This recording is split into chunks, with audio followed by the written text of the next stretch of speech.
왜 유튜브의 이야기는 기자들이 다루지 않을까? 인플루언서들의 이야기, BJ나 스트리머들의 이야기는 왜 기사로 다루지 않을까?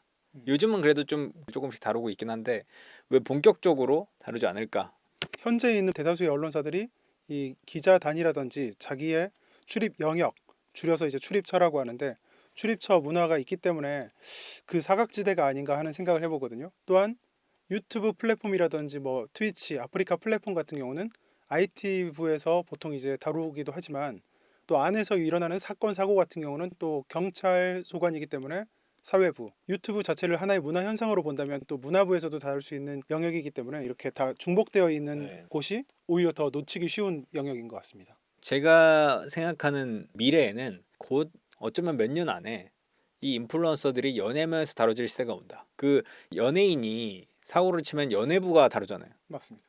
그것처럼 이제 인플루언서도 거의 준 연예인인데 그게 언젠가는 몇 년 안에 그것도 연예면에서 다뤄질 일이 오지 않을까. 저도 충분하게 가능하다고 생각하는데 뭐 이제 실명을 조금 언급하자면 뭐 대도서관 씨라든지 찌양 네. 씨라든지 뭐 랄랄 씨라든지 뭐 그런 분들이 공중파로 이렇게 쏙쏙 진출하고 있고 연예면에서도 많이 다뤄지고 있고 그들의 인스타그램까지 이렇게 시청하고 보도하는 기자들이 생겼다는 것은 연예한 부분으로 충분히 여겨질 수 있다고 저도 생각을 하고 그만큼 그런 활동을 하시는 분들이 조금 뭐 언론에도 오르내리고 한다면은 조금 더 사회적 책임을 가져야 되지 않을까 하는 생각을 해봅니다. 약간 사람이 좀 딱딱하네요. 근데 왜냐면은 이미 많이 아시겠지만 유튜브가 어린 학생들한테 주는 영향이 굉장히 크다 보니까 네. 저희 어렸을 때까지만 해도 무슨 간장을 뒤집어 쓴다거나 네. 이렇게 사람을 때린다거나 뭐 차 아래 깔리는 실험을 한다거나 하는 괴상망측한 것들이 많았는데 요새는 그런 것들도 많이 알아서 자정이 됐잖아요. 아니 더 오히려 더 많아진 거 아니에요? 아 그래요? 저는 당신 눈에만 안 보이는 거 아니에요? 근데 이제 이렇게 그 당시 것들이 이제 오직 시청률을 노리기 위해서 했다면은 요새는 예. 어쨌든 뭐 선순환 작용을 통해 가지고 뭐 좀 더 건전한 것들로 많이 변했다고 저는 생각을 하거든요. 아니 간장 뿌리는 정도는 지금 많을 거예요. 아 그래요? 예, 우리의 필터 버블 안에서 안 보이는 아 거지. 그럴 수 있... 지금 우리 잼민이들 친구들이 뭘 좋아하는지도 모르잖아요. 아니 뭐 다는 알 수 없죠. 전 몰라요, 솔직히. 제 거는 안 볼 것 같습니다. 예. 어쨌건 예, 별의별 일들이 있기 때문에 어떤 때 보면은 100만 채널도 이런 게 있었어 하는 거 있잖아요. 아 그렇죠. 그러니까 우리도 이제 거의 틀화 돼가는 겁니다. 저희가 나이가 동갑이거든요. 네. 예, 어쨌건 뭐 그들이 뭘 보는지는 알 수 없다. 그렇죠. 그래서 뭐 여기까지 이제 왜 유튜브 인플루언서에 대해서 탐사보도 등 정통적인 그 기사 문법이 등장하지 않을까라는 질문을 해봤고요. 결국 결론은 출입처가 마땅치 않다. 그 누구도 좀 관여하기 어려운 약간 회색지대에 속해져 있다. 아직은 서부 개척시대의 그 야생 같은 곳이죠. 거기는. 그렇죠. 예, 딱히 뭐 부서도 없고 거기 관심 가지는 언론도 크게 없는 것 같아요. 그래서 이 정도로 이 질문에 대해서는 답을 하고요. 다음은 질의응답 시간입니다. 1번 질문입니다. 보통 사회부 기자는 한 번에 여러 건을 동시에 취재하나요? 아니면 한 번에 한 건 끝내고 다음 건 이렇게 하나요? 두 번째는 사건별 취재 기간은 보통 어느 정도고 선정 기준은 어떻게 되는지 궁금합니다. 그리고 사회부 기자에게 엠바고 걸리는 기사 같은 건 어떤 종류가 있는지 궁금합니다.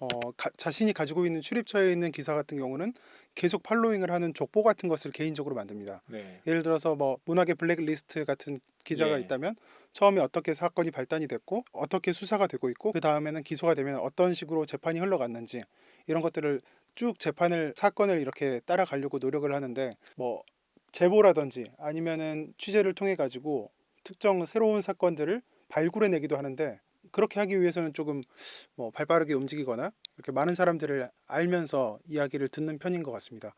그리고 한 번에 하나의 취재를 한다거나 기획 취재 같이 좀 깊고 오랫동안 제대로 파보고 싶다고 하면은 사회부 안에서도 탐사 보도팀이라든지 특별 취재팀 같은 것들을 꾸려가지고 이렇게 조금 더 힘을 실어주곤 하는데요. 그것도 뭐 흔한 경우는 아니죠. 그렇죠. 왜냐하면은 뭐 언론사 돌아가는 것 자체가 기자들의 사람 숫자, 머리 숫자라고 하는데 그렇게 돌아가기 때문에 한 명을 꺼내 가지고 특별 취재팀에 합류시키거나 특별 취재를 시키고자 할 때는 이 기존에 있는 출입처들을 다 관리하면서 같이 해야 되기 때문에 내부에 있는 사람들이 좀 힘들어질 가능성이 있습니다. 그래서 언론사에서도 인력 구성을 되게 신중하게 하는 편이고 그러니까 뭐 약간 너무 어렵게 얘기하는 것 같은데 그냥 쉽게 얘기하면은 매일매일 행사랑 일정이 엄청 많아요. 맞죠? 네. 이런 일정들을 다 하고 그 다음에 자기가 하고 싶은 주제를 거의 말하자면 여가 시간에 다루는 거예요. 맞나요? 여가 시간까지는 아닌데 어쨌든 아니, 그러니까 일반적으로는 되게 그 타이트하잖아요, 시간들이. 충분한 시간은 없다. 네. 진짜 그 한 8시부터 5시까지 보통 영업 시간이 그 정도 되나요? 보통 이제 아침부터 네. 뭐 끝날 때까지 하는데 이게 저희는 이제 통신사다 보니까 이게 뭐 24시간 체제긴 한데 여러분들이 이제 종이 신문을 잘 안 보시긴 하지만 어쨌든 종이 신문 사이클로 돌아가는 종합지 사이클이 있고 방송 저녁에 7시 8시 뉴스를 중심으로 돌아가는 또 방송 사이클이 있고 하기 때문에 네. 뭐 충분한 시간이 많이 보장되지 않는다고 뭐 저도 생각합니다. 그러니까 뭐 보통 오전 8시부터 시작해서 뭐 저녁 먹을 때도 계속 노트북 치는 경우 많거든요. 이 뭐 쉽게 말해서 그러니까 제 유튜브 채널처럼 누구 한 명 계속 다루다가 그 다음에 다음 이거 끝났으니까 다음 거 이게 아니라 내 일정을 계속 그 매일매일의 출입처에 대해서 팔로잉을 계속 하면서 그리고 중간중간 큰 사건 터지면은 그것에 대해서는 좀 더 딥하게 또 더 팔로잉 하면서 그러다가 시간 남을 때 여가 시간에 누가 제보 오면은 또 제보자 뭐 주말에 만나고 그래서 진짜 바쁜 기자들은 주말도 없이 살거든요.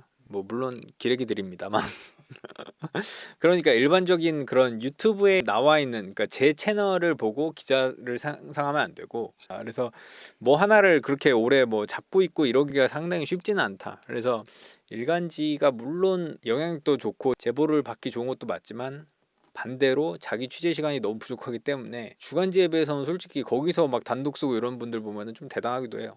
자기 하는 거 다 하고 쓰는 거는 정말 대단한 거거든요. 인정하시나요? 네, 맞습니다. 두 번째 질문. 사회부 기자에게 엠바고 걸리는 기사 같은 건 어떤 종류가 있는지 궁금합니다. 그 엠바고는 이제 뭐 정보기관이라든지 뭐 사기업이라든지 어떤 시간에 노출시키는 것을 약속하는 것을 말하는데 근데 사실은 그게 정해져 있다 그래서 꼭 지켜야 되는 건 아닙니다. 예를 들어서 뭐 조주빈 실명 공개라든지 얼굴 공개 같은 것들은 특정 시간에 하기로 이렇게 약속을 했었는데 그때는 뭐 대부분 언론사들이 다 지켰지만 뭐 대통령의 엠바고도 깨진 적이 있고 뭐 지켜진 게 없네요. 근데 사실은 다 지켜지는데 깨진 것들이 더 기억에 많이 남아서 그렇죠. 네. 왜냐면은 뭐 깨지면은 사실 뭐 내부에 있는 기자단 사이에서도 뭐 여러 가지 징계라든지 뭐 제재 같은 것들이 있을 수 있기 때문에 뭐 특별하게 언론으로서 더 빨리 보도해야 될 가치가 있다고 이렇게 각 언론별로 판단이 되지 않는다면 대부분 이제 엠바고 같은 경우는 지키는 편입니다. 그러니까 엠바고 어떤 거에 걸리냐면 예를 들면 우리가 3시 30분에 금리 인상을 발표를 하겠다라고 하면 3시 반을 지켜라 라는 건데 안 지키는 분이 한 명씩 있을 수 있어요. 그러면 이제 그 기자단에서 징계를 합니다. 뭐 예를 들면 뭐 기자단 퇴출 그런 경우도 있잖아요. 그렇죠. 혹은 어떤 사람을 잡았는데 이게 그 전에 나가면은 다른 범죄자들이 숨을 수 있다. 그렇죠. 뭐 그런 경우도 있고 뭐 관련한 사건을 이제부터 대대적으로 일망타진 수사를 하려고 그러는데 이게 나가선 안 된다. 그러니까 너희들 다 쉿하고 있어. 라는 거. 뭐 이런 게 다 엠바오고. 그렇죠. 근데 그런 걸 보통 깨지는 않아요, 잘. 예. 그렇죠. 일반적으로는 뭐 그 잘 지키려고 하고. 또 오히려 제가 이번엔 질문을 드릴게요. 주식 관련해서 그런 소스를 금융 쪽 기자나 네. 산업부 기자가 알고 주식 투자를 하는 거 아니냐 이런 우려도 있어요. 그런 거 어떻게 생각하시나요? 그런 경우 본 적 있나요? 그렇게 하기에는 이제 이미 일하기에 너무 바쁘고요. 이거 관련한 보도도 한번 나왔던 걸로 알고 있는데 기자들은 이렇게 시민들이라든지 독자들이 잘 보기 위한 가공된 언론 보도를 만드는 사람들이지 사실 이런 정보들은 돈이 도는 곳에 더 빨리 알기 때문에 기자들 사이에서 그런 말도 있잖아요. 그 뭐 기자들이 아는 정보는 이미 다 네. 아는 정보다. 네. 특히 돈에 관련해서는 네. 그런 말이 많기 때문에 이미 뭐 살 사람은 다 샀고 팔 사람은 다 팔았고 그래서 금융증권부 기자들은 아마 그런 자기의 뭐 개인 정보라든지 이런 것들이 좀 등록이 되긴 될 거예요. 관리가 될 거로 알고 있습니다. 그런 짓은 못하도록. 네. 그럼 이제 차명으로 누구한테 좀 사줘 이러면 어떻게 돼요? 나중에 잘못하면 잡혀간다. 잡혀가죠. 수상한 거래가 이렇게 있을 경우에는 예. 그래서 이제 못할 것이다. 저는 이제 못할 거라고 생각하고 있습니다. 제가 안 하기 때문에. 이분들이 이제 그러면 잡아가야죠. 예, 이분들이.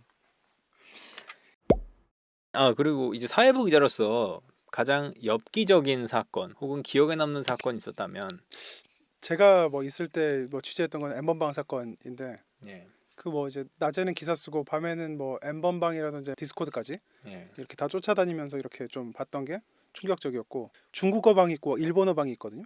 예. 그 중국인들도 막 이런 음란 행위라든지 이렇게 성착취 같은 것들을 공유 아직도 하고 있고 뭐 일본인들도 하고 있고 러시아인들도 하고 있고 막 그러거든요. 예. 그런 것들이 보면은 디지털 성범죄에 대해서 좀 더 법을 강화한다든지 국제 공조가 잘 이루어져야 될 것 같다고 저는 아직 생각하고 있습니다.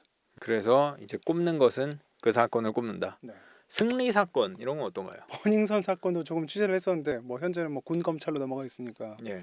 뭐 국방부 기자들이 뭐 열심히 취재를 하고 있긴 한데 뭐 그 사건도 사실 전말이 다 드러났다고 저는 생각하진 않거든요. 예. 그래서 뭐 그런 것들을 조금 제보를 해주시면은 뭐 좀 좋을 것 같습니다. 지금 산업부에서 소비자의 불만을 다루셔야 될 분이 어떤 기자가 어떤 부서에 있으니까 그 분야 제보만 해야겠다 이렇게 생각하지 마시고 어떤 제보라든지 공익적인 목적을 가지고 불합리한 거라든지 불편한 것이 있으면은 어떤 분야 제보든 이렇게 기자들에게 해주시면은 예를 들어서 제가 하기에 좀 어려운 취재다 하면 좋은 기자 동료 후배들에게 이 사건을 더 취재할 수 있도록 이렇게 토스. 그 이제 상표 이름 아 상표 이름이 왜 나와요? 그냥 흔히 쓰는 표현이잖아요. 이렇게 이관해가지고 이관. 예, 이관에서. 이렇게 네. 좀 더 취재를 이어갈 수 있는 방향도 있고 예. 저 같은 경우는 전에 이제 방송에 좀 있었기 때문에 알지만 이게 방송으로 나갔으면 더 좋겠다 또 지면으로 나갔으면 좋겠다 하는 것들이 있잖아요. 예. 뭐 그런 것들도 뭐 판단을 해가지고 주변에 많은 이렇게 도움을 준다거나 뭐 토스 해줄 수도 있으니까 뭐 어떤 제보도 사실 해주시는 것 자체가 모두 소중하고 감사한 거라고 생각합니다. 자, 그러면 또 하실 얘기 있으신가요? 이야기하면서 간단하게 생각났던 건데 이게 김 기자 채널 댓글 같은 걸 많이 보면은 어떤 사건을 뭐 좀 더 관심 있게 팔아 뭐 이렇게 협잡한 거 아니냐 뭐 이런 얘기도 많이 뭐 다양한 얘기들이 있는데 사실 이게 그런 것들도 뭐 스트레스를 받겠지만 그것도 관심이라고 저는 생각하거든요. 받아보세요 한번. 그게 예를 들어서 뭐 버닝썬 사건 예. 이런 것들이 있으면은 사실 관심이 없다고 하면은 기자들도 기사를 많이 쓰지 않을 거고 언론사에서도 가치 판단을 낮게 한다면은 더 기자에 많이 투입하지 않을 수도 있거든요. 근데 특정 사건에 국민들의 관심이 이렇게 높아진다고 생각하면은 끝까지 파거나 아니면 조금 더 인력을 많이 투입한다거나 기자도 신이 나서 취재를 할 수 있다고 생각을 합니다.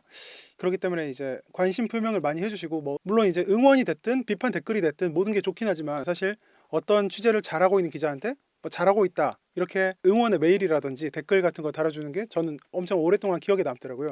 뭐 그 사건을 계속 취재할 동력도 좀 생기는 것 같고 그래서 좀 따뜻한 시선이면 좋겠지만 뭐 따뜻하든 좀 냉정하고 차갑고 비판적이든 이 여론이라든지 시선을 계속 주신다면 뭐 언론이 올바르게 돌아가는데 조금이나마 동력이 되지 않을까 생각을 합니다. 예. 저는 개인적으로 그 관심이라는 것도 한정된 자원이라고 생각하거든요. 아 그렇죠. 그 한정된 자원을 어떤 사건에 우리가 모아질 것인가. 뭐 대부분의 관심이란 것은 이렇게 쪼개져 있는데 그 관심이 한 번에 이렇게 모일 때가 있어요. 그러니까 한때는 정인이 사건이라고 불렸던 양천 양모 학대 사건 같은 경우에도 사람들의 관심이 이렇게 확 모여지자 많은 것들이 바뀌었잖아요. 그래서 좀 관심이란 게 여러분들이 정말 중요한 자원이라고 생각하고 어떤 사건이 모였을 때 그 의견을 표하고 뭐 적극적으로 어떻게 해야 관심이 있다는 걸 드러낼 수 있죠? 청와대 청원 같은 건가요? 아니면 뉴스의 댓글인가요? 여러 가지가 될 수 있다고 생각하고 메일 같은 것도 또 이제 기자 개인 연락처라든지 관심이 있는 사건을 꾸준히 쓰고 있는 기자가 있다고 생각하시면은 그쪽으로 이렇게 직접 제보해 주시는 게 가장 좋다고 저는 생각을 합니다. 그래서 그 여러분들의 관심이 많이 모아지는 사건은 기획안을 내도 통과도 잘 돼요. 아 그렇죠. 근데 관심이 아무도 없는 사건을 끌고 가려면은 이거 왜 하냐? 이거 누가 관심 있어? 이런 비판을 직면을 하죠. 그래서 여러분들의 관심이 굉장히 중요하다라는 것까지 말씀을 드리겠습니다.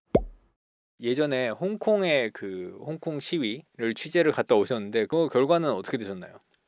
뭐 그때 가가지고 이렇게 기사로도 남기기도 했었는데 뭐 제 개인 연차를 써가지고 간 거라 이렇게 온전한 제 개인의 저작물이거든요. 예. 그래서 사진 영상 같은 것들도 많아서 이제 공모전 같은 데를 좀 내보긴 했는데 좀 많이 낙방을 했고 현재는 이제 출판을 준비 중에 있습니다.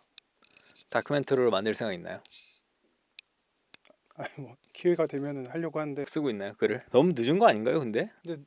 늦었다고 해서 이렇게 기록을 안 해놓으면은 잊혀지는 거기 때문에 그렇습니다. 알겠습니다. 오늘은 뉴스계 스페셜 원 뉴스원의 현재는 산업부 기자인 황덕형 기자 가장 오래 활동했던 곳이 사회부인가요? 맞습니다. 그 사회부에서 가장 오래 활동했던 황덕형 기자를 모시고 기레기란 무엇인가에 대해서 얘기를 나눠봤습니다. 여기까지 할까요? 좋습니다. 끝. 구독, 좋아요, 알림 설정까지 부탁드립니다. 20만 가자!